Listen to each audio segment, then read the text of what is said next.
There's this amazing National Geographic documentary about the Maya civilization. And one of my favorite parts is called The Jungle Rainkeepers. It's an incredible story. It blew me away when I first saw it years ago. And so I thought I would take some inspiration from it and make a fun little episode about the Maya today.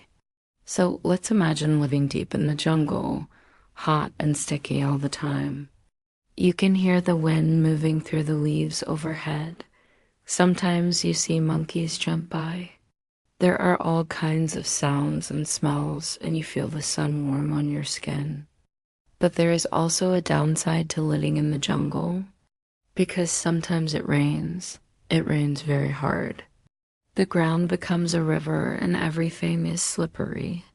But if you're patient and observant, you learn that the rains come at about the same time each year, and after a while, you notice something else.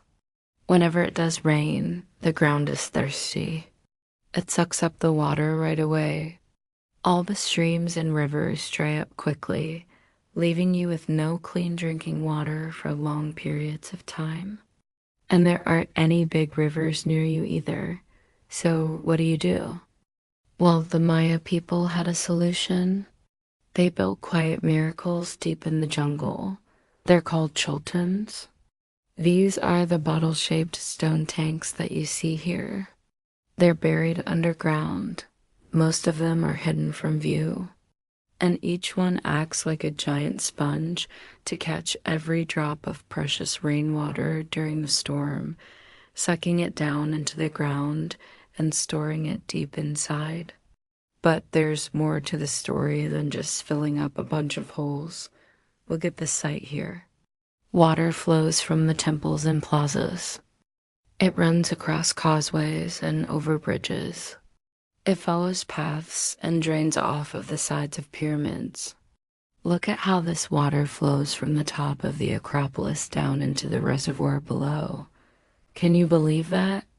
All of this water is being guided, channeled into these hidden reservoirs below.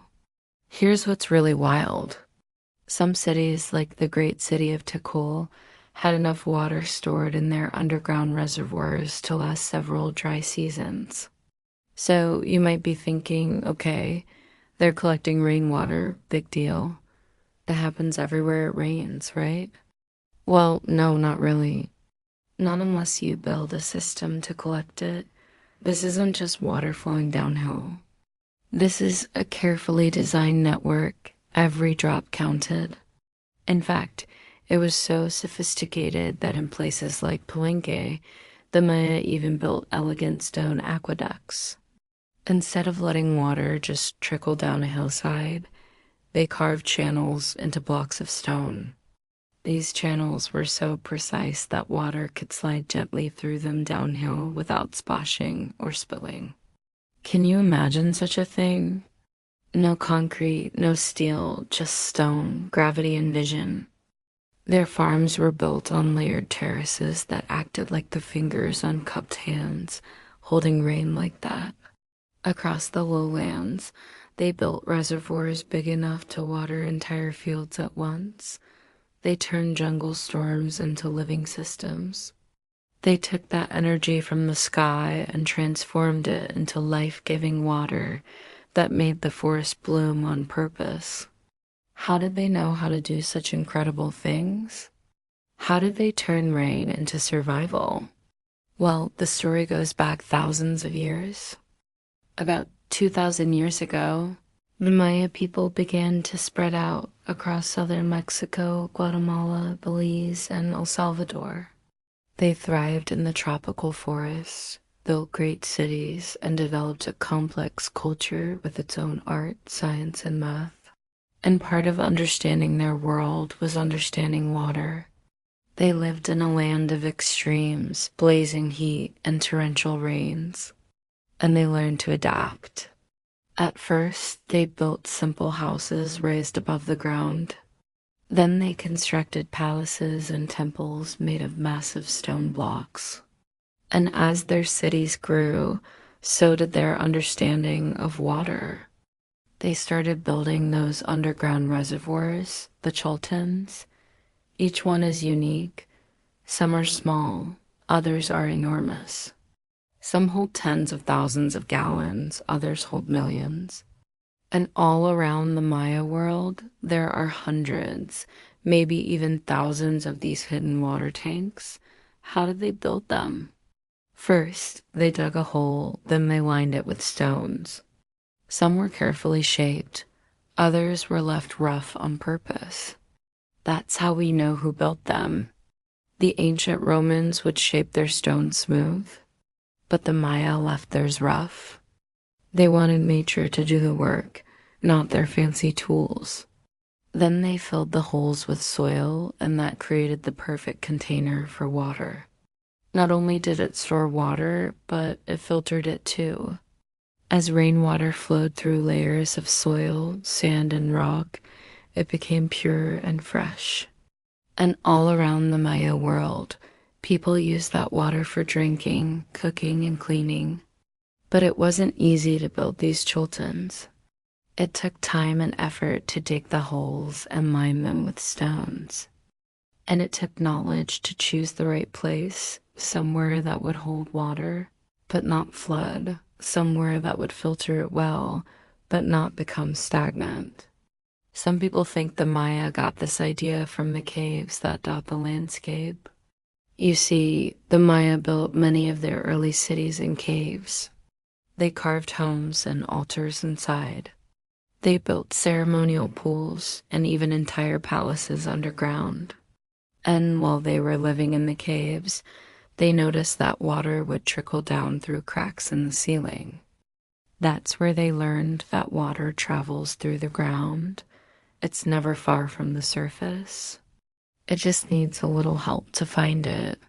They learned that by digging just a few feet into the ground, they could tap into an underground river. Sometimes that water was just a few feet below the surface. Other times it was hidden deeper, like a secret treasure. So they used that knowledge to create their water system. They built shallow drains to channel water into deeper reservoirs. And that way they could collect huge amounts of water from tiny streams. It was a brilliant solution to a serious problem. Without these water systems, the Maya couldn't have thrived in the jungle. Agriculture would have been impossible. Cities couldn't have grown so large. And the Maya way of life, well, it wouldn't have lasted more than a few generations. As you watch these sites being explored, think about what's missing. What do you notice? There aren't any obvious entrances to these underground reservoirs. In fact, most of them were discovered by accident when trees fell or when farmers dug new fields. When the Spanish came looking for gold, they didn't find much water storage because it was hidden. They found plenty of other things. They found great works of art. They found grand palaces, even a ball court. But they never really understood the Maya water system. They knew there were reservoirs somewhere, but they never found them all. In fact, it took another 400 years before archaeologists rediscovered these hidden water tanks. And even now, we haven't found them all. We don't know exactly how the water flowed through the cities, how it reached the underground reservoirs, or how much water they stored. What we do know is that without water, the Maya couldn't have survived. Their civilization depended on the sky. They looked up at the clouds and studied the rains. They kept track of the seasons and predicted floods and droughts. They knew that water was a gift from the gods. And so they honored it with their water temples, their dams, their aqueducts, and their choltens. The Maya built monuments to water. They made it into art. To them, water wasn't just a resource, it was a partner. It helped them grow their crops, raise their families, and build their cities. It gave them life. Today, much of the Maya world is very different. Many of the ancient cities are ruins. The reservoirs are dry and overgrown. But the Maya people are still there. They're still farming the land and raising their families. And they still remember the water. You can hear it in their stories. You can see it in their art. You can feel it in their music. They tell stories of the great floods and the thirsty earth. They sing songs of the rain. It's a reminder that water gives life and water gives culture. They're still harnessing the power of the rains and turning nature into survival. I hope you enjoyed this episode. If you did, please follow along for more videos like this. Also, be sure to check out our support page if you want to help us make more free educational videos. Hey, real quick, I want to invite you over to another channel. We just started doing these fun live streams where we take your questions, talk about whatever we're working on, show you what's happening behind the scenes. If you're interested, go check it out. Thank you for watching. I'll see you next time.